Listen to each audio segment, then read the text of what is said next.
সংস্কার করে সরকারের ঘোষণা দেওয়ার সময়ের মধ্যেই নির্বাচন সম্ভব বলে মন্তব্য করেছেন জাতীয় নাগরিক পার্টির আহ্বায়ক নাহিদ ইসলাম।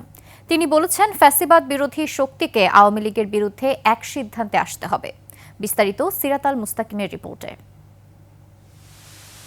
ফ্যাসিবাদ বিরোধী রাজনৈতিক ছাত্র, শ্রমিক, পেশাজীবী, অ্যাক্টিভিস্ট ও বিশিষ্ট নাগরিকদের সম্মানে জাতীয় নাগরিক পার্টির ইফতার মাহফিল। অনুষ্ঠানে জাতীয় নাগরিক পার্টির নেতারা বলেন, তরুণদের মধ্য দিয়ে রাজনীতিতে নতুন মেরুকরণ ঘটেছে।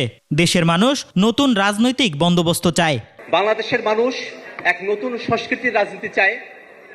বাংলাদেশের মানুষ এক নতুন বন্দোবস্তের রাজনীতি চায়। বাংলাদেশের ফ্যাসিবাদ বিরোধী যত পক্ষ আছে, সকল পক্ষ একসাথে হয়ে জনগণের সেবায় এক কাতারে নেমে তারা রাজনীতিটা পরিচালনা করবে।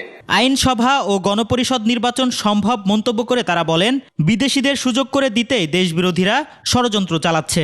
সরকার যে নির্ধারিত সময় দিয়েছে, সেই নির্ধারিত সময়ের মধ্যেই এই সকল কার্যক্রম করে নির্বাচনের দিকে যাওয়া সম্ভব। নির্বাচনের জন্য সেনাবাহিনী, পুলিশ, আমলাতন্ত্র ও মিডিয়ার নিরাপত্তা প্রয়োজন, তাই প্রাতিষ্ঠানিক নিরাপত্তা নিশ্চিত করতে হবে।